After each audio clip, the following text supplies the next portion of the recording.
მოგესალმებით პირველ რიგში, მადლობა დღევანდელი დღისთვის რომ მოხვედით.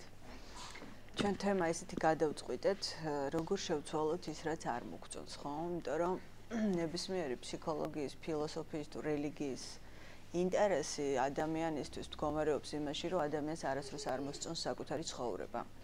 ანუ რატომ ეძებს ადამიანი მუდმივად, რატომ კითხულობს, რატომ ეძებს სადღაც გამოსავალს ვიღაცასთან მიდის, იმიტომ რომ უკმაყოფილოა რაღაცით, ხო? ჩვენ მუდმივად ვერ ვიგებთ ზოგადად როგორ უნდა ვიცხოვროთ. აქ იმაზე არ არის რა გვინდა, რა შეგვიძლია, უფრო ღრმად მიდის კიდე ადამიანის ალბათ ცნობიერება, უფრო ღრმად მიდის კიდე ალბათ ადამიანის სირთულე. ეს გონება არის მთავარი პრობლემა ჩვენს არსებობაში. თქვენ ალბათ ყველანი დაკვირვებულ ხართ ამას. ანუ პრობლემა, რომელიც იქმნება ჩვენში, ეს პრობლემა იქმნება ჩვენი გონებისგან. ანუ რომ არ იყოს გონება, წარმოიდგინეთ, რომ არ იყოს ეს ცნობიერი მხარე, არ იარსებებდა არანაირი პრობლემა, იარსებებდა რაღაც, მაგრამ ჩვენ ამას დიდად ვერ გავიაზრებდით. შესაბამისად, ჩვენი აღქმა და ჩვენი გააზრებაა მთელი სამყარო, ხო? და აი პრობლემები ზუსტადაც შესაბამისად მოდის ჩვენი გონებიდან, მაგრამ საინტერესო ერთი რამ არის, რატომ მოაქვს უფრო მეტი პრობლემა გონებას, ვიდრე მეტი კმაყოფილება და მეტი სიამოვნება. აი თქვენ ალბათ ყველა დააკვირდით, ხო, თქვენს ცხოვრებას, შეიძლება დაალაგებული გქონდეთ კარიერა, პირადი, შეიძლება არაფერი გაწუხებდეთ, მაგრამ ბოლოს და ბოლოს საკუთარ თავთან რო ხარ ადამიანი მძიმედ, ხშირად, ხო, უმეტესწილად ხარ ადამიანი დაბნეული, გაურკვეველი და ეს შეგრძნებები შემდეგ უკვე რაც ემოციის სახით შემოდის ყოველთვის, ხო? გონებაში შემოდის ამას აქვს თავისი უკვე ძალიან ნეგატიური გავლენა არა მარტო გონებაზე, არამედ ჩვენს სხეულზე და შემდეგ ცხოვრებაზე. ყოველთვის, როდესაც დავიწყე საერთოდ ამ თემებით დაინტერესება მრავალი წლის წინ, დავიწყე ერთადერთი რამის გამო, რომ ვერ მივხვდი ზოგადად აზრი რა იყო ცხოვრების, ან რა თანმიმდევრულობა იყო ამ ცხოვრებაში, რა პრინციპი იყო, რომელსაც შეიძლება წაყოლოდი ადამიანი და რაღაცა აი მიზნამდე ან კარგად ყოფნამდე, კეთილდღეობამდე მიგიყვანდა, ხო? ჩვენ გეგმავთ, ჩვენ რაღაც ასაკში ვცხოვრობთ სისტემით, სისტემურია განათლების სისტემა, სკოლა, უნივერსიტეტი, გვაქვს რაღაცა ავტორიტეტების მოცემულობა პირად ცხოვრებაში, ზოგადად როგორია, ხო? ამდენი საუკუნეები არსებობს კაცობრიობა, ამდენი ავტორიტეტები, ამდენი მოაზროვნეები, ყველამ რაღაც დაწერა, შეიქმნა სისტემა და ამ სისტემით ჩვენ გავგზავნეს, ვზრდით ასევე ჩვენ შვილებს. ბევრი ჩვენგანი ალბათ მიუყვებოდით კიდეც ამ სისტემებს, ძალიან წესიერად პატიოსნად ვსწავლობდით, რაღაცა ვემორჩილებოდით, ვიაზრებდით, მაგრამ საბოლოო ჯამში მე ყოველ შემთხვევაში ყოველთვის ვფიქრობდი, რომ რაღაც ისე ვერ იყო ყველაფერი, როგორც დაუშვათ მიხატავდნენ, რომ უნდა ყოფილიყო და მაჯერებდნენ. ეჭვი მაქვს, რომ ის მასწავლებლები, რომლებიც მე მასწავლიდან სკოლაში, ისინი თავადაც არ იყვნენ ამის აზრზე, ზოგადად იცით, რომ ესეთი ტიპის აზროვნება ძალიან გვიან შემოვიდა, აქ იყო რაღაცა სისტემური რაღაც ესეთი კოლექტიური აზროვნება, რომელიც თითქოს ინდივიდუალურ ადამიანზე არ ვრცელდებოდა. ალბათ ესე შეიქმნა თავის დროზე ფილოსოფიაც, ფილოსოფოსიც, ფსიქოლოგიც კონკრეტული, რომელიც უბრალოდ ძალიან კრიზისში შევიდა და დაფიქრდა, რომ რა ჯანდება ხდება ჩემს თავს. საბოლოო ჯამში რატომ მივედი გონებასთან, ხო, ერთადერთი მიზეზის გამო, იმიტომ რომ აფიქსირებ ადამიანი, რომ გონება ურევს ყველაფერს. ანუ გონება გთავაზობს 1000 ვერსიას ცხოვრების და გონებავე გიკეტავს ამის საშუალებას, რომ ეს 1000 ვერსია გაიარო ცხოვრების. ასევე ხშირად გადიხარ ამ ვერსიას, რომელიც შენი განპირობებულობით გონია სწორი და ბოლოში გადიხარ და ხვდები, რომ არაფერი, მოკლედ ყველგან სიცარიელია რა. აი მე პირადად ესე დავარქმევდი ჩემს განვლილ ცხოვრებას, ჩემს გამოცდილებას ესე დავარქმევდი, რომ ეს იყო უბრალოდ სიცარიელი, ყველგან სიცარიელი, ანუ გზა არაფრისკენ.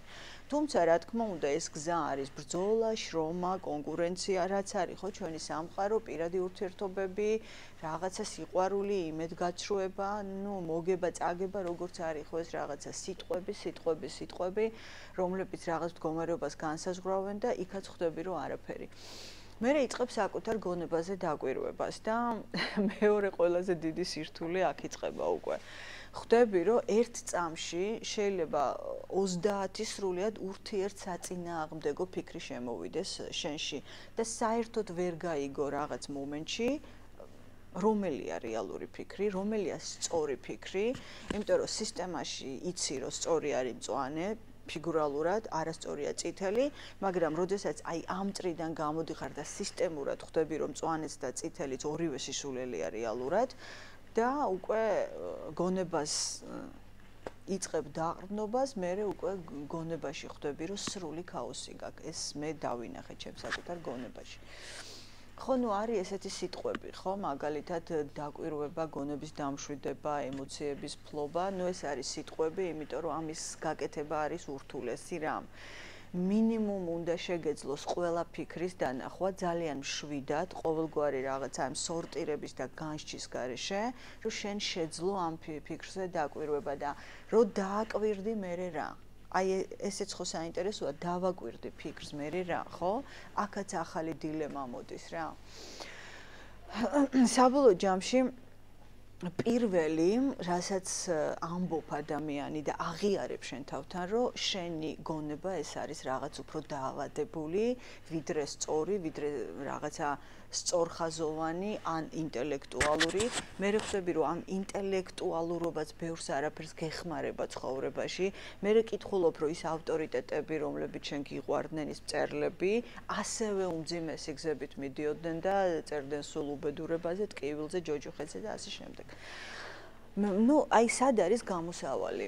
მე ეს შეკითხვა დავსვი ძალიან მრავალი წლის წინ და პირველი, რასაც ამ შემთხვევაში იაზრებ ადამიანი და უნდა გაიაზრო, მოდი მივყვეთ ახლა ამ თანმიმდევრობას, პირველ რიგში უნდა დაინახო ის, რომ ყველაფერი რაც შენ გასწავლეს, ყველაფერი რაც შენ გაიგე, ყველაფერი რაც შენ ჩამოგიყალიბეს, როგორც გარკვეული აღქმის ფენომენი, რომ მაგალითად ეს არის კარგი, ეს არის ცუდი, ეს არის მნიშვნელოვანი, ეს არის უმნიშვნელო, ეს არის რაღაც დიადი, ეს არის პატარა, ეს ყველაფერი არის ტყუილი. ანუ საბოლოო ჯამში იწყება აზროვნების პროცესი, იწყება იქიდან, რომ იწყებ ჯერ იმის გაგებას, რისი გჯერა. რა არის შენთვის მაგალითად რას მოიცავს სიტყვა სიყვარული, რას მოიცავს სიტყვა სიძულვილი, რას მოიცავს სიტყვა ბედნიერება, შენი მომავალი, წარმატების ფორმულა. ხვდებით რას გეუბნებით? შინაარს გეუბნებით, ხო? სიყვარული, შინაარს ვდებ უკვე ამაში, ანუ მაგალითად მე ვარ შეყვარებული და რაღაც ურთიერთობიდან ვიღებ ტკივილს. გონება რას აკეთებს ამ შემთხვევაში? გონება მომენტალურად იწყებს ამ ყველაფრის განსჯას და იწყებს სორტირებას იმან რა თქვა სწორი, შენ რა თქვი არასწორი, ვინ ბოროტი იყო, ვინ კეთილი იყო, ვინ მომხმარებელი იყო, ვინ არა მომხმარებელი იყო. და ამას არაფერთან არ მიყავხარ თუ არა სიბრაზესთან, იმედგაცრუებასთან და საბოლოო ჯამში შეიძლება იფიქრო, რომ არც სიყვარული არაფერი არ არის, ჯანდაბა, ეს ცხოვრება არაფერი არ არის. მაგრამ ნახეთ, არის აქ ერთი გამოსავალი ყოველთვის, რაც მე ვიპოვე. ის კი არა, აი ამ სიყვარულში შენ რა მითხარი, მე რა გითხარი და შენ როგორ მოიქეცი და მე როგორ მოვიქეცი, ანუ ჩემს სიამოვნებას შენ როგორ უპასუხი, ან შენ სიამოვნებას მე ვიწყებ ფიქრს, რა იდეას ვდებ სიტყვა სიყვარულში. ანუ, როდესაც მე ვიწყებ შენთან სასიყვარულო ურთიერთობას, რა იდეა მაქვს შეგნით ჩადებული. და მე აუცილებლად მიხვდები, რომ ეს იდეა შენი ჩადებული საერთოდ არ არის. ეს იდეა არის როგორც მზა პროდუქტი, პატერნი, რომელიც შენში იყო უკვე. და შენ უბრალოდ ეს გააცოცხლე, ეს გაყინული რაღაც მასალა გამოიღე, გააცოცხლე და მიყევი ამ პატერნს და ამას ქვია გაუცნობიერებელი სვლა. თუმცა ჩვენ ყველას გონია, რომ ჩვენ ცნობიერად ვცხოვრობთ და ვიაზრებთ. აი რატომ არ ვართ ცნობიერად, იცით, ფსიქოლოგიური თვალსაზრისით. ცნობიერად ყოფნა ნიშნავს გაიაზრო ყველა პატერნი, რაზეც შენ აწყობ შენ ცხოვრებას. იგივე მაგალითად აი შენი დამოკიდებულება შენ შვილთან. ეს არის სულ პატერნები, აი მე ვამბობ ამას როგორც დედა. მიუხედავად იმისა, რომ არ გამიჩენია შვილი პატარა ასაკში, რაღაცა პერიოდის სულ პატერნები იყო, რაც მომენტალურად გონებაში ნათდებოდა, რომ ეხლა ეს უნდა ქნა, ეს უნდა ქნა, ეს უნდა ქნა, ხო? ბევრ რამეს მოაქვს ტკივილი, ბევრ რამეს მოაქვს კონფლიქტი, ნუ რა თქმა უნდა სიხარულიც, მაგრამ ეხლა ჩვენ ეს სიხარული გავწიოთ გვერდზე, ხო? ჩვენ კაი ცხოვრების რაღაც განსახილველად არ შევიკრიბეთ აქ, ხო, რაღაც ესეთი დაბოლილი სასტავი რო დადის რაღაცა ძალიან აი შვენიერია სამყარო მოდი დილით გავიმეოროთ, ნახეთ მზე ამოვით, ნახეთ რა ლამაზია. სიყვარული როგორ ტრიალებს და ამ შემდეგ. ხო, ეს არის ძალიან ინფანტილურობა რა, ეხლა არავის არ დავცინი ვარ, მაგრამ უნდა უთხრა ადამიანს, რომ ეს არის ინფანტილური დამოკიდებულება, ესე არაფერი არ იცვლება ცხოვრებაში, ხვდები და მით უმეტეს შენს გონებაში.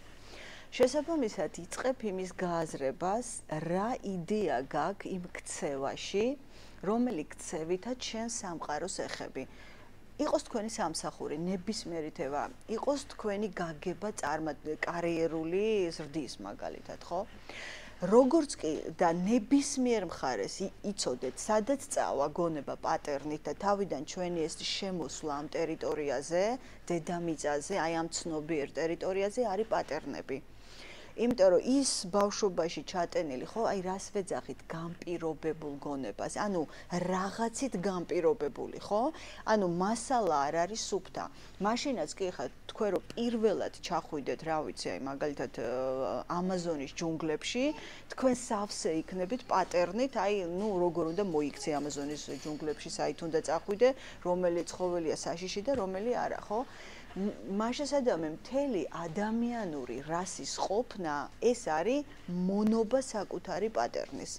ეს პატერნები, რა თქმა უნდა, ყალიბდებოდა საუკუნეების განმავლობაში იმ გამოცდილებით, იმიტომ რომ ადამიანი დარჩა, უცებ აღმოჩნდა ამხელა სამყაროს წინაშე, სადაც ის მუდამ დაუცველია და თქვენ ალბათ ხშირად დაგიფიქსირებიათ საკუთარ თავში აი ეს მუდმივი საფრთხის მოლოდინი. აი თუ ადამიანი ოდნავ მაინც მეგობრობს თავის გონებასთან, შანსი არ არის არ დააფიქსიროს, რომ აი ზის არაფერი, რაღაცა შეიძლება ტელეფონი, ფილმს უყურებს, ასე შემდეგ და უცებ ხვდება, რომ რაღაც განგაში შემოდის მასში, ხო? ვერ ხვდები, წამში იწყებ გამოღვიძებას, გამოფხიზლებას, რომ რა ხდება ეს რა განგაშია და ვერ იგებ, თითქოს მიზეზი ამას არ აქვს. აი ეს არის ზუსტად არაცნობიერის მოქმედება ადამიანის ცნობიერზე. ანუ აი ეს პატერნები, რომლებიც ესე ყალიბდება ჩვენს ბავშვობაში, ჩვენი განათლება, ჩვენი ავტორიტეტები, ჩვენი კარგი გოგოები და კარგი ბიჭები რო უნდა ვიყოთ და სამშობლო ვასახელოთ და დედები და მამები და მეზობლები და ნათესავები, ეს ყველაფერი გადასროლილია არაცნობიერში, აი ქვეცნობიერ ნაწილში.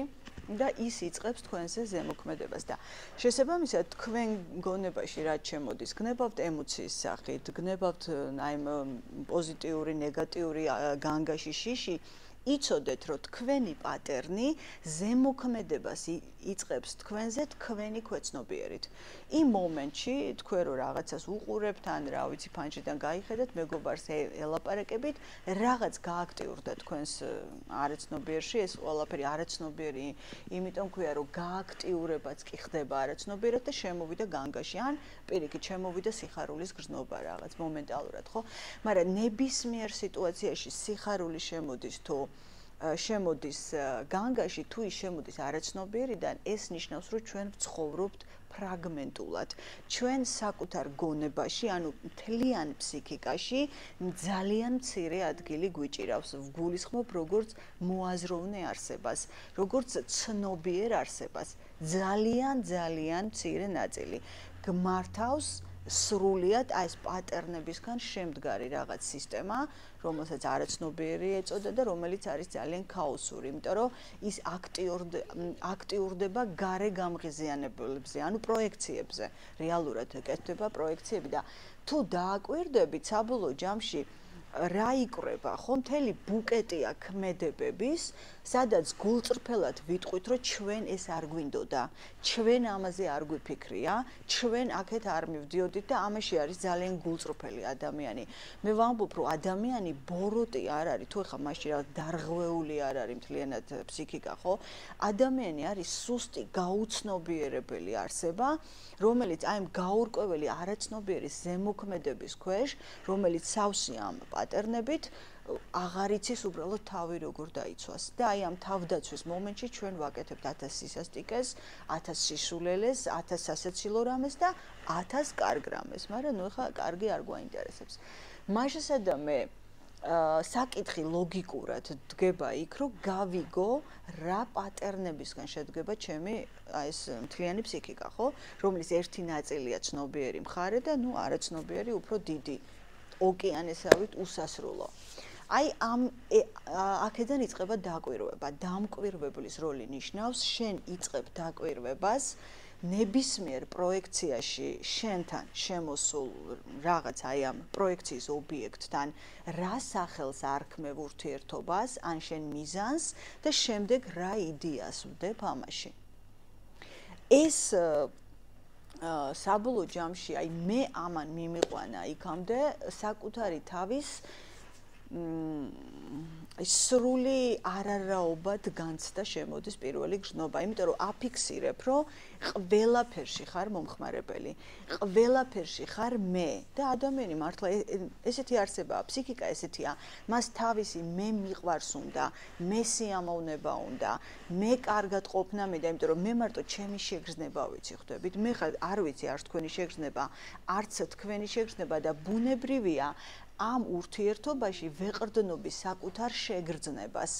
ხვდებით პრობლემა საიდან იწყება და ამ შეგრძნებაში წარმოდგენა არ მაქვს ჩემი აი ამ ემოციებით, ჩემი სიტყვებით, ჩემი ამ ვერბალური თუ არავერბალური გამოხატულებით თქვენში რა სივრცეს ვეხები. იმიტომ რომ არ ვიცნობ საკუთარ თავს და შესაბამისად თქვენ საერთოდ არ გიცნობთ, ხო? და აი ამ შეხებით შესაძლოა მოხდეს თქვენში არსებულ პატერნს, რომელსაც ქვია კომპლექსი, რომელსაც ქვია შიში, რომელსაც ქვია რაღაცა, ძიმე მოგონება ბავშვების და მომენტალურად დავარტყა და თქვენ მიიღოთ ჩემგან ტკივილი. ხვდებით როგორ ხდება, როგორ ვასახიჩრებთ ერთმანეთს ან მშობლების შვილებს როგორ ვასახიჩრებთ, ხო? ეს საერთოდ არ არის, ხა რომელი მშობელი იტყვის იმას, რომ მას თავისი შვილისთვის კარგი არ უნდა, გამორიცხულია, ხო? მაგრამ შეკითხვა რა არის, იცით, აი რაც მე დაუსვი ჩემ თავს, ჩემ შვილთან, იმიტომ რომ ჩემი შვილი არის ჩემი სრული ანტიპოდი და შესაბამისად ის რაც მე გამოვიარე, ის რაც მე მინდოდა, ის რაც მე ჩავთვალე რომ უნდა მქონოდა, უნდა გამეკეთებინა, ძალა არ მეყო, გადავწყვიტე აი ესე აპრიორულად რომ ეს მე ჩემ შულში ჩამედოდა.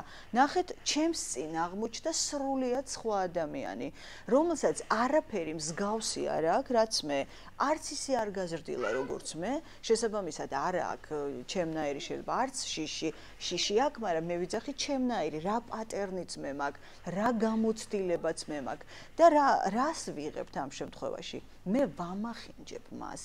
ოღონდ ამას მე ვერ ვიაზრებ, ეხლა მე რა თქმა უნდა მინდა რომ ის იყოს კარგად და მიმაჩნია რომ ეს ჩემი გამოცდილება უნდა შევტენო რაღაცნაირად რომ მან ეს გაიგოს და აიცილოს თავიდან ის სიტყვაზე რაც მე ვერ ავიცილე. და საბოლოო ჯამში ეს მაგალითად ეხლა რატომ მომყავს შვილი, იცით, ჩემთან ეხლა ეს არის ყველაზე აქტუალური და ერთადერთი რაც მივხვდი აქ, ვერ მივხვდი როგორ უნდა შემეცვალა, მივხვდი რომ საერთოდ თავი უნდა დამენებებინა ბავშვისთვის რა. იმიტომ რომ იმდენად ზღვა დავინახე ჩემში, რომელიც საერთოდ არ იყო გაცნობიერებული და ვფიქრობ, რომ შვილი რო არ გამეჩინა, ეს ნაწილი არც არასდროს გაცნობიერდებოდა ჩემში. იმიტომ რომ ეს გამოიტანა მხოლოდ შვილთან ურთიერთობამ და დედებმა იცით რომ ეს არის კიდე განსხვავებული ემოცია რა, შვილთან ურთიერთობა, რაღაც იმდენად ღრმად მოდის შენგან, რომ თითქოს შენი გაგრძელებაა, შენი ამბიციების, შენი არასრულფასოვნების, შენი შიშების და შენი ეგოსი და ყველაფრის, ხო? და უკვე ძალიან უჭირს გონებას გამოყოს ის შენგან როგორც პიროვნება. აი ვერ ძალიან გიჭირს შეხედო მას ცალკე როგორც პიროვნებას.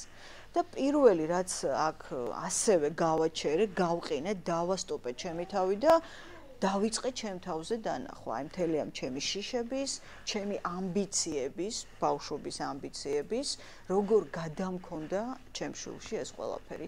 ეს უბრალოდ მაგალითისთვის ზუსტად ანალოგიურია ყველაფერზე. აი, კოლეგებთან სამსახურში თქვენი ურთიერთობა, მე არ ვიცი თქვენ კონკრეტულად რა გაწუხებთ, აი ლექციის ბოლოს ვისაუბროთ და მე მინდა რომ თქვენი კონკრეტული პრობლემები მოვისმინო და იქ ვიპოვოთ გამოსავალი. არ ვიცი რომელ ფლანგზე გაქვთ პრობლემა, ეს არის სასიყვარულო ურთიერთობა, ეს არის სამსახური, ეს არის ოჯახი, რა ვიცი პირადი, რა ვიცი პოლიტიკა თუ ასე შემდეგ. ყველგან იცოდეთ რომ მომენტალურად აქტიურდება თქვენი ეს პატერნები. მას შესაძლოა თუ არ გაიცანით საკუთარი თავი და როგორ ხდება საკუთარი თავის გაცნობა.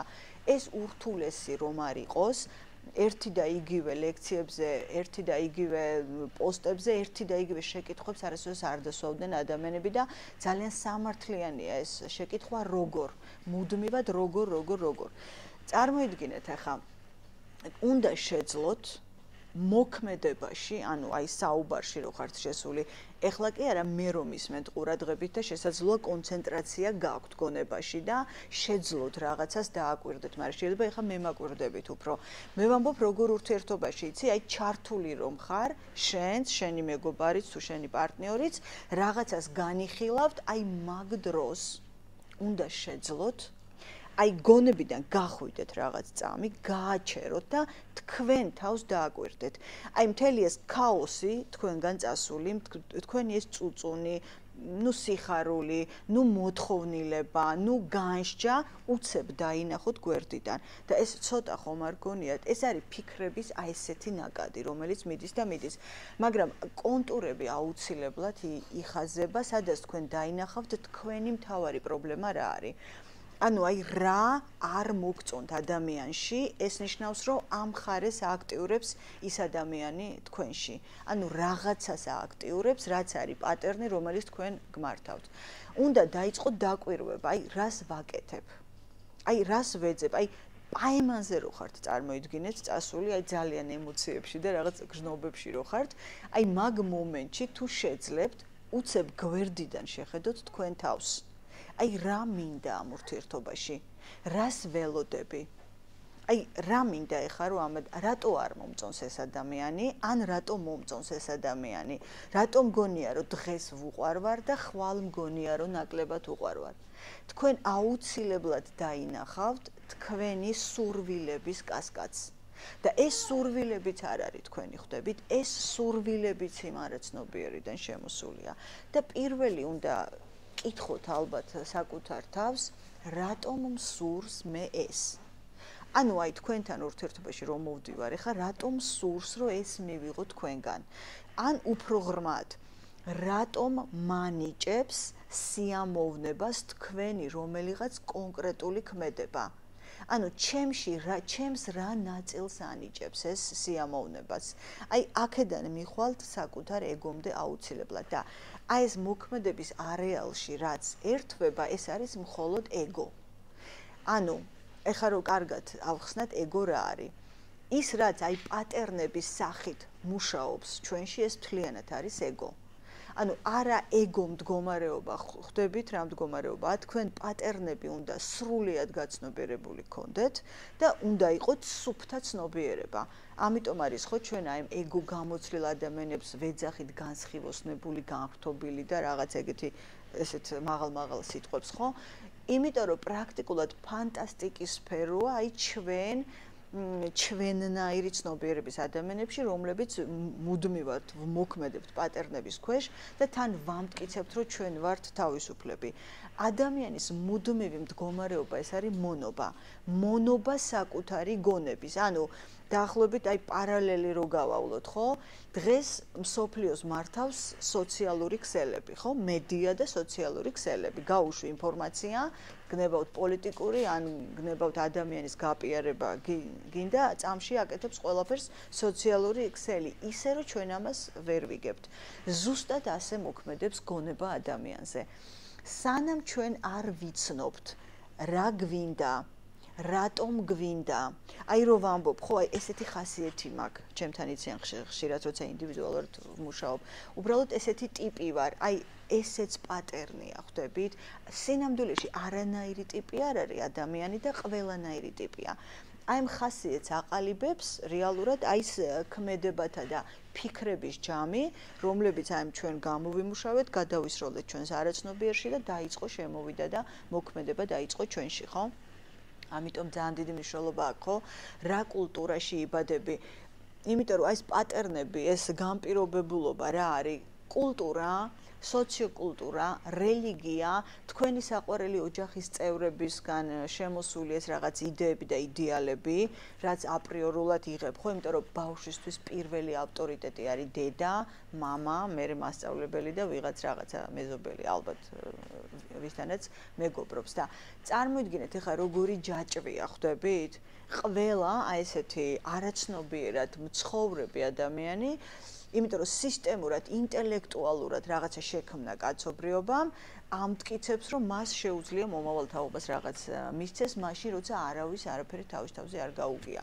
ამიტომ არის, რომ ყველა ეპოქაში, ყველა თაობაში, ყველა მწერალი, ყველა ფილოსოფოსი, ყველა მსახიობი, ყველა ცნობილი თუ არაცნობილი, ვარსკვლავი თუ არავარსკვლავი, წარმატებული თუ წარუმატებელი, ბოლოს ყველა ერთნაირად უბედურია. ყველა საუბრობს, როგორი სასტიკია სამყარო, ყველა საუბრობს, როგორი სასტიკია ადამიანი, როგორი ძნელია აქ ცხოვრება და ასე შემდეგ. ვინ შექმნა სამყარო ისეთი, როგორიც არის? რომ აი ეს მოცემულობა ჩვენ შევქმენით ხალხო, აი ამ ჩვენმა ცნობიერებამ, უпростоრად აი ამ არაცნობიერში არსებულმა პატერნებმა და სანამ ადამიანი არის ესეთი ნახევრად ცნობიერი, რაღაც ბუნდოვანი არსება, სამყაროს მმართველის ყოველთვის იქნება ეს კოლექტიური არაცნობიერი უკვე, რომელშიც გარკვეულად რაღაცა პატერნებია გაერთიანებული და სისტემაა ერთი. სისტემა გარეთ არ არის მარტო. გარეთა სისტემა ეს არის ანარეკლი ადამიანების შიდა სისტემის. და ჩვენ ვისაც გარკვეული ენა და კულტურა გვაერთიანებს, ჩვენ ვქმნით ერთიან სისტემას, იმიტომ რომ ჩვენში უკვე რაღაც დოზით ერთნაირი პატერნებია. მაშასადამე ერთადერთი გამოსავალი არის იქ, რომ სრულიად ჩახსნა სამყარო შენგან, არა ფიზიკურად, ცნობიერად ვიძახი, ფსიქოლოგიურად ჩახსნა და დაიწყო მხოლოდ და მხოლოდ საკუთარ თავზე დაკვირვება. აი იმ კონდიციამდე თუ დაინახავთ თქვენ საკუთარ თავს, რომ თქვენს გარდა არავინ არაფერ შუაში არ არის ამ ცხოვრებაში, ერთ წამში მაინც თუ დაინახავთ ამას, ჩათვალეთ, რომ აი რაღაც გზაზე გადიხართ უკვე რა. ეს ნიშნავს, რომ თქვენ ბუნდოვნად მაინც დაინახეთ უკვე მთელი ეს პატერნები თქვენს გონებაში, რა გმართავთ, აი რა გაიძულებთ, რომ ეხა მარჯვნივ წახვიდეთ ან მარცხნივ წახვიდეთ, ხო? ეხლა უკვე აი დასამალიც არ არის, თანამედროვე სამყარომ იმდენად ამოყარა წინაშ ჩვენი არაცნობიერი ჩრდილები, რომ მთელი მსოფლიო ლაპარაკობს კონკურენციაზე, არავის არ დაუთმო, არავინ არ გაატარო, შენ მიიღე, წაართვი, რა შენი პრობლემაა, სხვისი ცუდად ყოფნა, ხო? ეს არის სახე ჩვენი აი ამ არაცნობიერის იმ ნაწილის, რომელიც არ არის გაუცნობიერებელი და როიცოდეთ, აი იყო ხო ეპოქა, როცა რაღაც ესე გვასწავლიდნენ, რომ ვაიმე გიყვარდეს ყველა, ნუ რელიგიები ამაზე დგას, ხო? გიყვარდეს ყველა, მაგრამ აი რელიგიური კონტექსტიდან რომ გამოვიდეთ, ეხა პროსტა სიტყვით რომ გიყვარდეთ ადამიანებო ერთმანეთი, ფაქტია რომ ამან არაფერი არ მოიტანა მსოფლიოში. ეს რელიგიებიც კი უკან სისასტიკეზე დადგნენ და წინ წამოყარეს ეს რაღაცა ფრაზები. ამან არ იმუშავა რეალურად რა, ის რომ დღეს რელიგიები კარგავს აქტუალურობას, ეს არავის ბრალი არ არის. ეს თვითონ სისტემამ ამოწურა. რატო იცით? ცნობიერება უსასრულოდ ვითარდება. ადამიანის გონება ეს რაღაცა შეუსწავლელი ფენომენია, არავინ არ იცის მისი შესაძლებლობები რეალურად რა. და შესაბამისად გონება მიხვდა, რომ ეს მხარე მე არ მაძლევს არაფერს, წინაც აღარ მიშვებს, იმიტომ რომ არც სიყვარული შემიძლია და ვერც იმ ცუდს ვამჟღავნებ შიშის გამო და ეს ცუდი მკლავს, ხო? ანუ არაცნობიერის აი ეს ჩრდილები, ყველაფერი რაც გაუცნობიერებელია. ეხლა სამყარო შევიდა რა ეპოქაში, იცი? ხო, ნუ სისასტიკის ეპოქა, მაგრამ უფრო რეალური ხდება დღეს სამყარო. ნახეთ, ეს არის ჩვენი სახე დღეს რაც ხდება. ყოველთვის ომები იყო ჩვენი სახე. ოღონდ ეს იყო კოლექტიური გამოვლინება სიგიჟის, მაგრამ ომები ყოველთვის ხო არ არის, მაგრამ არის ესეთი პატარ-პატარა ცნობიერი ომები, რომელიც ჩვენ გვაქვს ხო სამსახურში, პირად ურთიერთობებში, ოჯახში რო ომებია ხალხო, მასეთი ომები სადმე მაჩვენე და აი ამ ყველაზე ახლობელ ადამიანებში ხო სკოლაში რო ომებია აი ერთი თითისტოლა ბავშვები მერხთან რო ზიან და ოდნავ რო წამოიზრდებიან და სულ ომი და სულ ბულინგი და ბულინგი საერთოდ რატო გაჩნდა ეს ტერმინები ხო იმიტომ რომ აი ეს პატერნები იწყებს აბსოლუტურად აღებას და წინ გადმოდის ადამიანის ჩრდილი რატომ ჩრდილი ყველაფერი რაც გაუცნობიერებელია ის რომ შენ მარტო სიყვარული არ ხარ, ის რომ შენ მარტო სათნოება არ ხარ, ის რომ შენ მარტო სიკეთე არ ხარ და ბოლოს ვინ ჯანდაბა მიცის რა დევს ამ სიტყვებში, რა არის სიკეთე? ის რაც ჩემთვის შეიძლება კარგი იყოს, თქვენთვის შეიძლება დამანგრეველი იყოს, ხო? ანუ ესეც სიტყვები, რომელსაც ვაკოპირებთ უბრალოდ და შემდეგ შემოგვაქვს ურთიერთობაში და ყველა ვამბობთ, რომ აი მე კაი გოგო ვიყავი, მიღალატეს, მე მიყვარდა, მიმატოვეს და ასე შემდეგ, თუმცა ყველა ამას ამბობს 100-დან 100 ადამიანი, ხო? აქედან ხვდები, რომ რაღაც ვერ მუშაობს ამ სამყაროში, ანუ ვერ მუშაობს შენი საკუთარი თავი.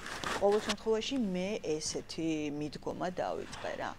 პირველ რიგში ამან რაც მომცა, ეხა ვერ გეტყვით, რომ ერთ დღეს გავაცნობიერე და გავიაზრე ჩემში არსებული ყველა ეს რაღაცა იდიოტური თვისება თუ ცოდნა თუ რაღაცა პრინციპი თუ ასე შემდეგ, მაგრამ ის მაინც დავინახე, რომ ამ სამყაროში სერიოზულად აღარ შემეძლო არაფერზე ყურება.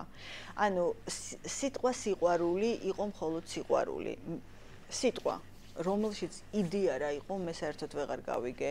სიტყვა წარმატება ვეღარ გავიგე, სინამდვილეში რა იდეა იყო ამაში. სიძულვილიც კი რაღაც დოზით იუმორს იწვევდა უკვე, რომ ესეც არ ვიცი რა არის სინამდვილეში რა. და შესაბამისად ხვდები, რომ სხვისი ქმედებაზე ყურადღების არ მიქცევა, იგი ნიშნავს, რომ შენ საკუთარ ქმედებებს ვეღარ აქცევ ყურადღებას. და ეს არის პირველი ნაბიჯი იმისთვის, რომ ტკივილი განელდეს, ხვდებით? ანუ ტკივილის განელება იწყება იქ, როცა იწყებს სამყაროს მიღებას, რომ აი ესეთია, ნუ რა ვქნა, ესეთი იყო ყოველთვის. ნუ რა გავაკეთო, ახლა ის კარგ ხასიათზეა, ის ცუდ ხასიათზეა, ის საკეიფოთ არის, ის უკეიფოთ არის, ვიღაცას ჩემი დანახვა არ უნდა, ვიღაცას ჩემი დანახვა უნდა ყოველდღე, ხო? ეს არის მოცემულობა. მე როგორ ვარ? 5 წუთის წინ მიხაროდა თქვენი დანახვა, ეხლა ხვდები რომ გაქცევა მინდა, წავალ და მე ხვდები რომ ისევ მინდა თქვენი დანახვა, ხო? ეს არის ფაქტი, რომელსაც მე ჩემს გონებაში ვაკვირდები. აი ამას ვეჭიდები, როგორც დამკვირვებელი და ვამბობ, რომ ესე იგი არაფერი არ ვიცი საკუთარ თავზე. ანუ მე რო ვთქვი დილის 10 საათზე რომ მე მინდოდა ამ გოგონას ნახვა, რომ ვნახე ეს გოგო 5 წუთის მერე იგივე გონება მეუბნება რომ მე აღარ მინდა ამ გოგონას ნახვა და 15 წუთის მერე იგივე გონება მეუბნება რომ ეხლა ისევ ძალიან გინდა ამის ნახვა. ეს იმის მაჩვენებელი მაინც ხوار რომ დავწმუნდა იმაში რომ მე მართავს ჩემი გონება. ანუ მე კი არ ვმართავ ამ გონებას, მე კი არ ვმართავ ამ ემოციებს, მე კი არ ვმართავ ამ შთაბეჭდილებებს. ის მართავს ყველაფერი და შესაბამისად იმდენად სუსტია ადამიანი რომ არანაირი ემოციის კონტროლი არ შეუძლია და რატო? როგორ გააკონტროლებ იმას, რის არსებობაზეც აზრზე არ ხარ. ემოცია შემოვარდა, გაიარა, სომატურად გადმოვიდა, რაღაც გააკეთე და всё, გაქრა. ვერც დაინახე, რატო შემოვარდა, რატო გაბრაზდი, რატო იყვირე, რატო გაგიხარდა ვიღაცის დანახვა, ხო? აი რა კოლოსალური ენერგია უნდა უბრალოდ ეს მინდა ხა ვთქვა რა კოლოსალური ენერგია უნდა აი ამაზე დაკვირვებას ხვდებით? და ეს დაკვირვება იწყება აუცილებლად იმ წუთიდან, როდესაც ჯერ დაინახავთ ამ აბსურდს. აი თქვენივე სურვილების აბსურდს, თქვენივე სისწორის აბსურდს, თქვენივე გაგებული ღმერთის აბსურდს, თქვენი გაგებული ქმრის, ცოლის, დედის, მამის, შვილის, მეზობლის, პრეზიდენტის, პატრიარქის, კაი ტიპის, ცუდი ტიპის ავტორიტეტის, აი ამ ყველაფრის აბსურდს რომ დაინახავთ, რომ კარგ ხასიათზე რო ვარ გიღიმი, ცუდ ხასიათზე რო ვარ არ გიღიმი და საერთოდ გაიგნორებ, ხო? ანუ შენ რა შუაში ხარ? არაფერში, ხო? ესე იგი მე ვარ შუაში. ეხლა ჩემ თავს ვეკითხები მაშინ რა განსაზღვრავს ამ ჩემი ხასიათის ქმედებას. აი ამას მაინც თუ დააფიქსირებთ თქვენს ცხოვრებაში და გაჩერდებით, ხო? და უკვე გარკვეულ ძალას გაძლევთ თქვენივე გონება, თქვენივე არაცნობიერი, რაღაც დოზით იწყებს დამშვიდებას უკვე თქვენი ცნობიერი იმის გაგებით, რომ რაღაც აბსურდში და ლაბირინთში ხარ, რომ სწორი და არასწორი, ბედნიერი და უბედური ეს კატეგორიები არის ბოდვა, უბრალოდ შენ ვერ გაერკვიე ვაფშე სად გაიღვიძე ამ სამყაროში. აი ამის რეალური დანახვით, ხო, თქვენ უკვე იწყებთ აუცილებლად დაკვირვებას. თავიდან დაკვირვება, რა თქმა უნდა, ხდება ფრაგმენტული, ცოტა, მაგრამ თქვენ თუ ამას არ შეწყვეთ, თქვენ თუ გადაწყვეტთ, რომ აღარ იყოთ მსხვერპლი, თქვენ თუ გადაწყვეტთ, რომ არავის აღარაფერი დააბრალოთ, თქვენ თუ გადაწყვეტთ, რომ მოდი რა, აი ჯანდაბობდეს გზა ქონია ყველას, ვითომ ვარ მარტო ამ სამყაროში და აი ხა მე მარტო როგორ ვრეაგირებ გარემოზე. აი ამ კონდიციამდე მაინც თუ მიხართ, რომ ну აი ბავშვობის ტრამვა მართავს, ხო, გმართავს, გავიგეთ ეს ტრამვა, მერე შენ ბავშვი აღარ ხარ, ის რომ შენ ბავშვობაში ვერ შეცვალე, დღეს ხო უნდა გაიგო, რომ შენ ეს უნდა შეცვალო და ამას არავინ არ შეგიცვლის. შენ თუ დაინახე ბავშვობაში ესა თუ ის ტრამვა, რატომ დაგემართა და უპირველესად დაგემართა, იმიტომ რომ იყავი სუსტი და დაუცველი. ბავშვის ყველაზე მოწყვლადი მხარე არის ის, რომ ის არის სუსტი და დაუცველი. და მაშასადამე თუ ამან განაპირობა ჩემი მაშინდელი ტრაგედია, დღეს ვეტყვი ჩემ თავს, რომ გეყოფა, დღეს შენ ბავშვი აღარ ხარ. მოდი აბა დღეს გადაწყვიტე, აღარ იყო სუსტი და დაუცველი. ანუ ისეთი ტიპის ფსიქოლოგიური ფიქრები, როგორიც არის, მე ვარ მსხვერპლი, ყველა მე მიპირისპირდება, ნუ მე ეს არ შემიძლია, მე ამას ვერ ვიზავ, იმიტომ რომ იმას არ ვატკინო, ეს კაი გოგოს კომპლექსი. აი ამ ყველაფრიდან თუ არ გამოხვალთ, ხო, ვერასოდეს წინ ვერ გადადგავთ ნაბიჯს. მაგალითად, აი, როდესაც ამ ყველაფერს გაიაზრებთ ახლა თქვენს გონებაში ამხელა პატერნების არსებობას, წარმოიდგინეთ, ახლა რა მნიშვნელობა უნდა კონდეს, რას ფიქრობს ჩემზე ჩემი მეზობელი. ამას სიტყვის მასალად არ ვამბობ, ეს ხო ლოგიკურია. გონებისთვის ხო ავტომატურად აზრს კარგავს ყველა. აი მე ვარ მაგალითი ამის, რომ ეს მოხდა ჩემს ცხოვრებაში. ჩემი გონებისთვის გარე სამყარომ დაკარგა აბსოლუტურად მნიშვნელობა რა. კარგი ადამიანებმაც და ცუდმა ადამიანებმაც იმ გაგებით, რომ ზუსტად მივხვდი, რომ ვერც ერთი კარგი და ძლიერი ადამიანი და ვერც ერთი სუსტი და ცუდი ადამიანი ჩემს თავში ვერ შეცვლის ვერაფერს. ხვდებით? აი ეს ზუსტად დავინახე. თქვენ ბედნიერი ხართ თუ თქვენ ხართ უბედური, ჩემს ცხოვრებაში ეს არ ცვლის არაფერს. თქვენ ფიქრობთ, რომ მე ვარ ძალიან ჭკვიანი გოგო, თუ თქვენ ფიქრობთ, რომ მე ვარ ძალიან იდიოტი, არაფერს არ ცვლის აი ამ ქაოსში, რომ ქაოსთანაც ერთად მე ვიღვიძებ და ვიღვიძებ. ამას აკეთებს თავად გონება. ეს არ არის ის, რომ ჩვენ ინტელექტუალურ დონეზე გვაქვს გაგებული, რომ რა მნიშვნელობა აქვს და ამ დროს ყველას აზრი აინტერესებს, ხო? ეს არის გონების გარკვეული მდგომარეობა, რომელიც არის შედეგი იმის თქვენ ამ პატერნებს, როდესაც აღმოაჩენთ. ანუ თუ თქვენ ნამდვილად დაინახავთ, რომ თქვენი გონება განპირობებულია პირველი, მეორე რისგან არის განპირობებული, მესამე ემოციურად ჩახსნით ყველა ავტორიტეტს, ყველა საყვარელ ადამიანს. ჩახსნა არ ნიშნავს, რომ მე შენ აღარ მიდიხარ, მე შენზე აღარ ვზრუნავ და ფეხებზე მკიდიხარ და არა. ჩახსნა ნიშნავს, რომ მე თქვენ გამოგეყავი ცნობიერად. ანუ მე აი ჩემმა გონებამ რაღაც მომენტში სრულიად გაუცხოება დაიწყო დედისგან, მამისგან, ყველაზე ახლობელი ადამიანისგან გაუცხოება და რას ნიშნავს ეს გაუცხოება, იცით? აი მაშინ მივხვდი, როგორი მათთან შეზრდილი ნაწილი ვიყავი. სიტყვა გაუცხოებაში ხა ვდებ იდეას, არა იმ გაგებით, რომ ისინი ჩემთვის არავინ აღარ იყვნენ, სიტყვა გაუცხოებაში ვდებ იდეას, რომ მე პირველად ვიგრძენი ჩემი თავი როგორც პიროვნება, როგორც ცალკე, რომელსაც საერთოდაც სხვა სამყარო მქონდა შინაგანი, რომელიც კავშირში არც დედაჩემის გაგებასთან იყო, არც მამაჩემის, არც ჩემი მეგობრის, არც ჩემი შეყვარებულის და არავის. აი ამის პირველი გააზრება იყო ძალიან დიდი გამოფხიზლება. შემდეგი იყო, როდესაც რელიგიიდან გამოვიდა ჩემი გონება, ღმერთის აი ჩვეულებრივი გაგებიდან, რომელიც ბავშვობიდან არის და ბევრია, ხო?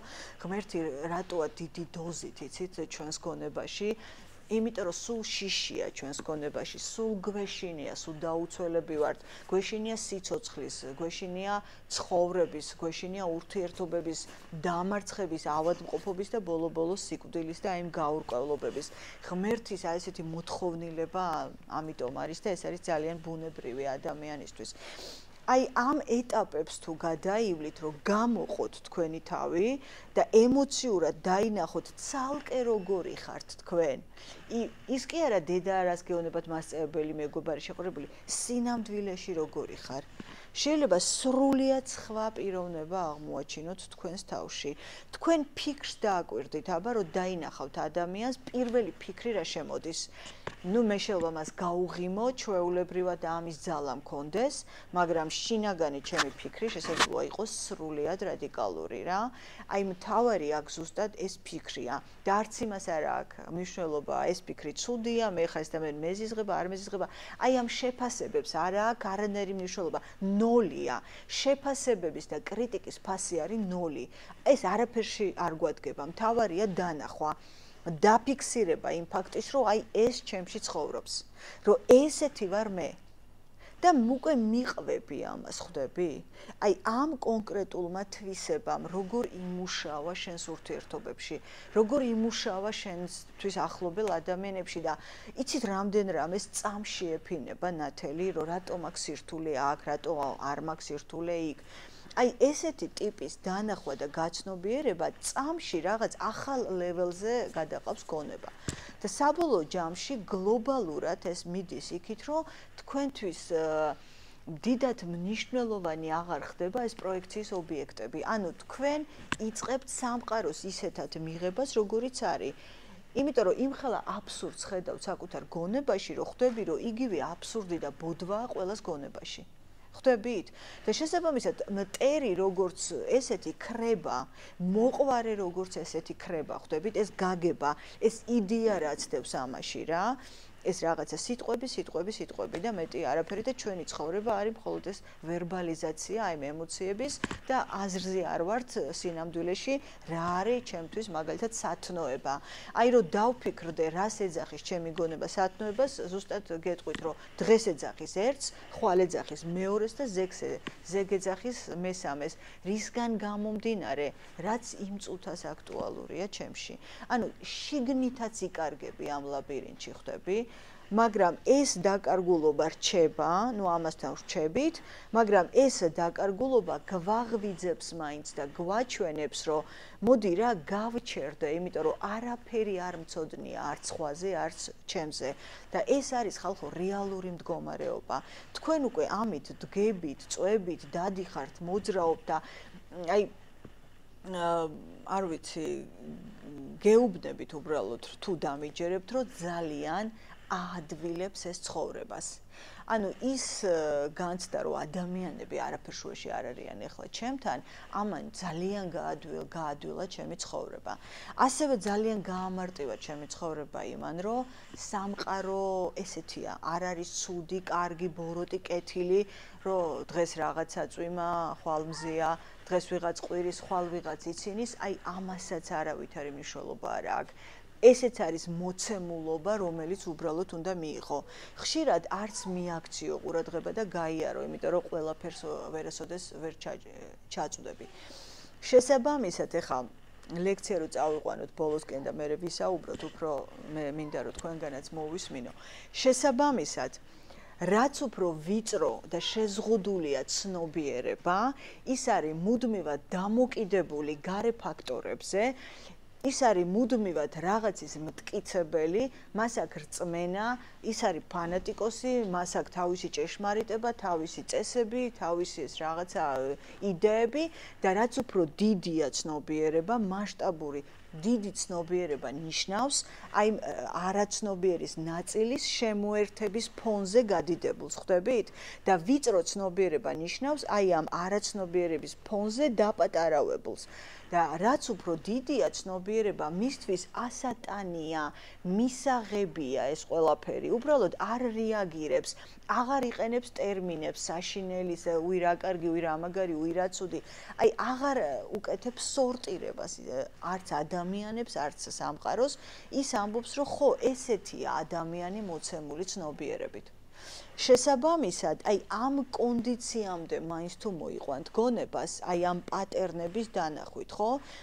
თქვენ აუცილებლად შეძლებთ უკვე შემდგომში ძალიან მკაფიო კონკრეტულ მესიჯებზე დაკვირვებას, რომელიც თქვენს გონებაში შემოვა და ძალიან მკაფიო იქნება ნელ-ნელა თქვენი ეს ქაოსური ფიქრები.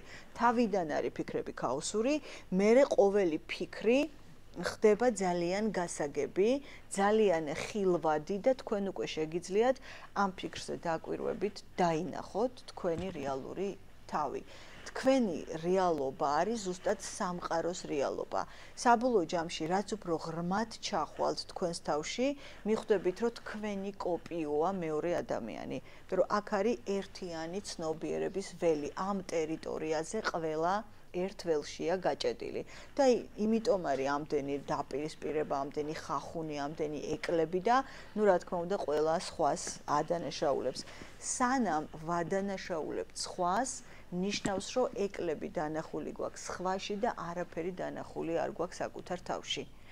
ეს აი გონებით მაინც გაიმეორეთ რა და მუდმივად შეეცადეთ ყველგან და ყველაფერში დაინახოთ საკუთარი განპირობებულობა, თქვენი мотиваციები და თქვენი სურვილები იყოთ ყოველთვის ყველაზე კარგი, ყველაზე წარმატებული და ყველაზე ბედნიერი და დამიწერენ ახლა ამაზე კომენტარებში. მე საერთოდაც არ მინდა ვიყო ყველაზე წარმატებული, მე არ მინდა ვიყო ყველაზე ბედნიერი, ძალიანაც კარგი გოგო ვარ, ხო და იყავით.